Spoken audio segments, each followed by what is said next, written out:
Welcome to Common Prophets. The West and Islam are at loggerheads with each other. This is very strange and unfortunate because both are fundamentally egalitarian ideologies. The French Revolution of 1789 had the slogan liberty, equality and fraternity.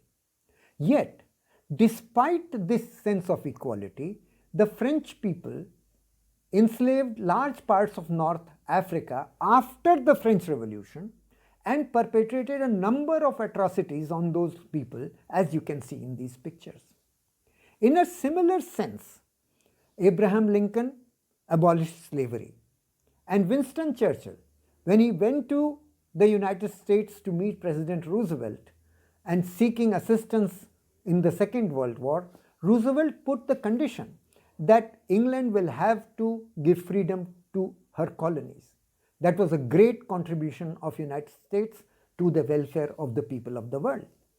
Despite this sense of equality, the United States has today been promoting the interest of its multinationals, leading to richness to the West and impoverishment of the East. By introducing the Patents Act in the WTO and various other machinations. For example, it is reported that the cost of production of Windows software by Microsoft is only $1, whereas it is sold at about $10 per piece.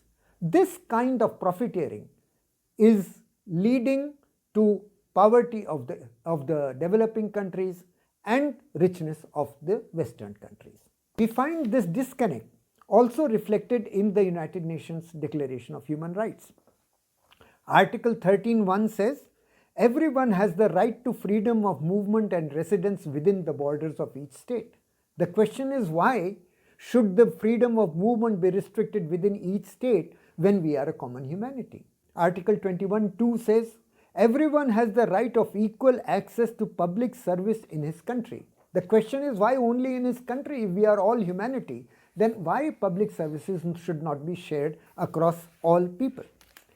So in this way, the West has established democracy and equality within its own country, but espoused inequality and exploitation of the developing countries.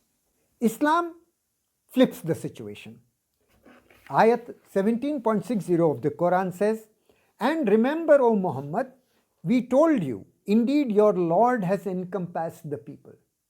Here, there is no division between which people have been encompassed and which have not been. So we should assume that the Lord has encompassed all the people. Yet Islam has transformed itself from an equal to an unequal society. Prophet Muhammad lived a very simple life. The first two Imams, Abu Bakr and Umar, also lived very simple lives. But with the third Imam, Uthman, transformed the situation entirely. Leslie Hazelton, author of After the Prophet, says that Uthman built palaces in Medina with enclosed gardens, marble columns and imported foods and chefs. He began to give away vast private estates to his relatives, some with thousands of horses and as many slaves.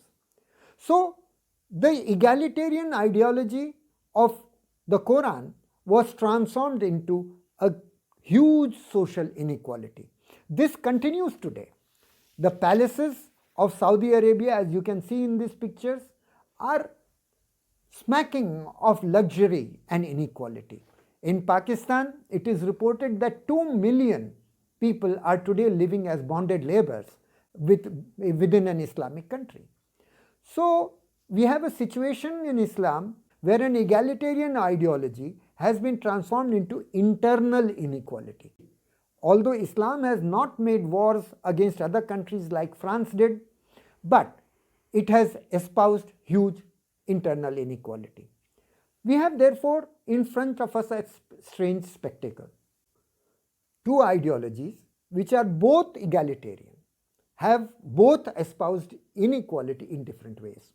West has accepted equality within the country, but imposed inequality on others.